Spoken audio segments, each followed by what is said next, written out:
Hey, what's up you guys? It's Six. Welcome back to my channel. So remember how last week I mentioned that I wanted to do like an updated sort of hair tutorial? Well, here that is. Instead of using last week's illustration, since you guys already saw it, obviously, I'm reusing my line art from my Fullmetal sticker that I did earlier this summer. There will eventually be a real-time speed paint of the actual sticker, the actual way I illustrated it on Patreon at some point. I have a lot of real-time speed paints on the back burner, but anyway, as always with any tutorial, take what I say with a grain of salt. There is no right or wrong way to render. This is just how I do it personally. I hope you guys enjoy. So obviously the first thing you want to do when rendering hair is start with your base color. With my method, you can either start off with your midtone or your highlight, but definitely don't start with your darkest color, because when we move to do shading later, that will make things more complicated for you and it might look a little more unnatural towards the end. So again, I would recommend starting with your midtone or your highlight. In my case, I started with the midtone, which means I need to choose a shadow and a highlight, which is pretty simple. I'm going to start by color picking my midtone, and then I'm going to move over to the color wheel, or in my case, the color square. I think it's the classic setting in Procreate where it's just a square with a skinny little hue bar underneath. So again, for shadows, when I'm starting from the midtone, I will take that skinny little slider and move it just slightly to the left, and then I'll go back to the square, find my cursor, and make a sort of stair-step motion down. So I will move it to the right and then down. And then for highlights, I'll do the same thing. I'll start from the midtone, but this time I'll move that skinny slider to the right, and then I'll go back to the square, and I will go up and to the left. So they're kind of reversed for shadow and highlights. And the reason that I do this is because you get a lot richer shades and highlights when you do this method. I'll explain that here in a little bit. But I usually stop here with just three simple shades at first, and if needed later on, we'll do the same method again to get more dimension. Now I'm kind of showing you guys a little example of why I do my colors this way and why you don't want to use just straight up black and white, which is a mistake I see a lot of beginner artists use.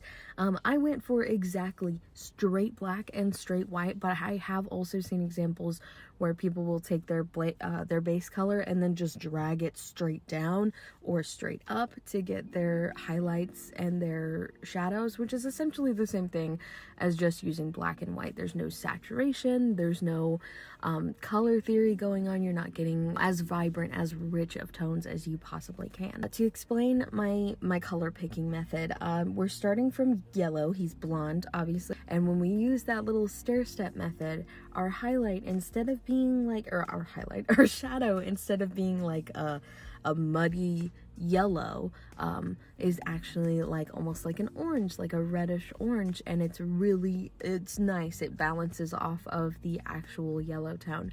Something you also want to stay away from when using this stair step method is using too broad of a motion.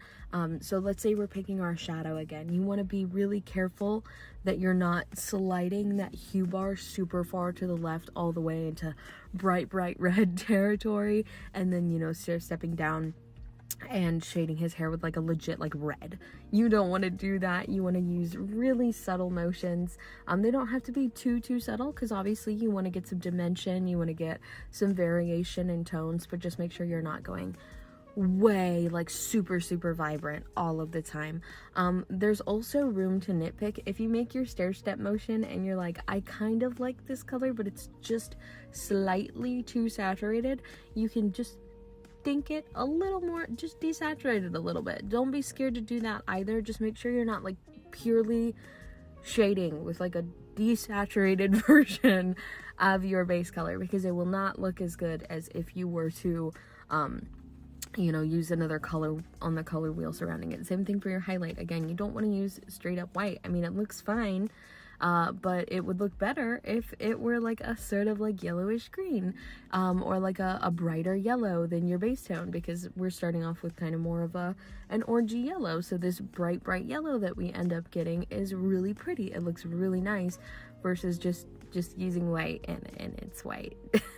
It gives you a lot more color in your illustration, a lot more vibrancy, a lot more things to have fun with. So that is why I personally use this method. And again, just stay away from super desaturated, stay away from black, and stay away from white highlights. Okay, so it is almost time to officially start rendering, but before we do that, we have to do a sneaky little shading thing that I like to do. So I will switch my brush over to a soft round airbrush and then forget and remember to alpha lock my layer. It's not totally necessary to do, but it'll save you a lot of erasing later. Also, if you're somebody that likes to shade on top of your base layer, you don't like to actually shade on the same layer, I would recommend doing a clipping mask onto it for the same reason that you would want to alpha lock the original. Because you're doing an airbrush in a lot of different areas, it would be super annoying to erase all of that. So once I'll do that, I will lightly airbrush my shadow color in a few key areas. This is why you don't start with the shadow color. So I'll start with the bottom of the hair and the roots. And if the character has bangs or like big chunks of flyaways, I'll also airbrush the tips as well. I don't do this to the cowlick though, since it's standing straight up, and that would be where light would hit it, obviously, unless it's bottom lit, but that's not the case here. So again, very simple, just on the bottoms of the hair and on the roots, basically. Okay, so now we can move on to the fun part, despite me yawning, which is actually rendering the hair, getting all of the little highlights and shadows and all that going. So my first tip that I would recommend to all artists, not just beginner artists, but all artists, is to try not to render tiny individual little strands. All of us will and have done it at some point. If I remember, I will post an or several examples on screen of me doing this, because I thought it was just the best thing in the entire world, but it's not the vibe that I was going for. I just felt like it was, because I was doing something different than what I normally would do. So you want to focus more on illustrating large chunks of hair and making strokes to give the illusion of multiple strands. This is kind of difficult to gauge at first, especially if you're just starting to render in this way, so I would highly recommend studying myself. If you're watching this video, you obviously like my art, so I would recommend looking through my art or looking through other artists who you're inspired by and want to render closely to. I guess if you want to take inspiration from them, study them, see how they do this particular task, and hopefully you will pick up on some of their techniques.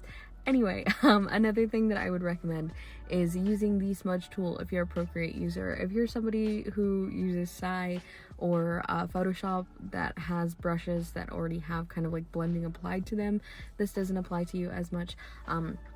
But if you're a Procreate user, I recommend taking the smudge tool, putting a textured brush on there, something like a pencil or like a paintbrush with like a fuzzy edge to it, and then blending out some of the edges of your, the big strokes that you make with your shadow color. I would not recommend blending out every single edge, because if you look at things in life, you have soft shadows and you have harsh shadows, so you want kind of a mix of this in your in your hair, in your rendering. You don't want to have all hard shadows or all soft shadows. If you have all hard shadows, then hello, that's just cell shading. If you have all soft shadows, then it can be a little fuzzy. You're not going to get the depth, you're not going to get the dimension that you want. So again, kind of just try to study people around you, see how they do, see what shadows they do and don't blend out, but more all just try to use your best judgment. Do whatever you think looks nice. Again, there is no right or wrong way to render, as long as you're having fun, as long as you are making art. This is just what I personally do. So lastly, once I've gotten, with all of my shadow colors and I feel like I'm done blending out the edges, I will move out, I will zoom out and look at everything as a whole, and I will determine if I need to have more depth. Sometimes I am genuinely good to go with just the 3 tones that I pick in the beginning, and other times it's better to add in more colors to give it, again, some more dimension. All of it depends on things like the shape of the hair and whatever happens in the midst of the rendering process. In this case, I felt like I went a little too hard with the shadow and lost some of my mid-tone, and I also didn't feel like the shadow was deep enough, so I went around and tried to find areas where I felt like a deeper shadow would be needed. So common areas for this to be will be the roots of the hair, around the bangs, as well as, you know, the little part where it goes like up and down, the little triangles, the anime triangles at the front, and also parts where the hair touches the head, or maybe parts where hair overlaps, like around the braid, and where the bangs meet the little side pieces. So again, just go around, add some more shadows there, do the little blendy thing, and then this next bit is hard to explain, but I also like to find little pieces of shadows that I think might have like an interesting shape, and I will very carefully deepen the shadow around the edges of it, like really thin, fine lines, not super fine. You want these to be noticed, obviously, but you also don't want to cover up the actual shadow and the shape of it itself. I'm not sure why or when I started doing this exactly. I just think it looks really cool. I think it adds a little bit more like whimsy, I guess, more interest to my render. And then lastly, we're going in with the highlight. So I don't always do this. Most of the time I start out with my lightest color, my highlight, and then I choose 2 colors of shadow. But I wanted to show you guys what it would look like if I were to go in and add highlight last, because it's something I've been doing a little bit more of lately, and also I find it's more common for especially digital illustrator. Wow. Oh my goodness.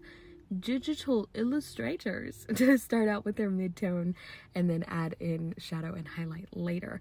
So to do that, I just try to zigzag my highlight in areas where the light touches, kind of following the strokes that I made for the shadow.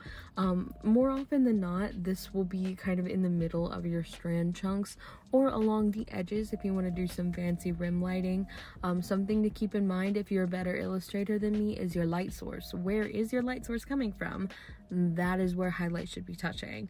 I never do this. I never do this unless I am doing some kind of dynamic lighting, where it's like obvious where my light source is, because it's like super different from how I render all of the time always. But if you want to do it like me, more often than not, it's just gonna fall somewhere in the middle of your chunks. And then I try to blend it out really softly. I don't like to have my highlights be too sharp or too solid or harsh in the hair, because I feel like it doesn't fit well with my rendering style. If you like that sort of look, you can literally have like straight up hard squares as your highlight if you want it. It looks cool. A lot of anime and stuff do that really well. A lot of cartoons do that really well, and it looks really nice. But for my particular rendering style, when I do that, I feel like it stands out too much and I don't like it, so I like to make it really soft.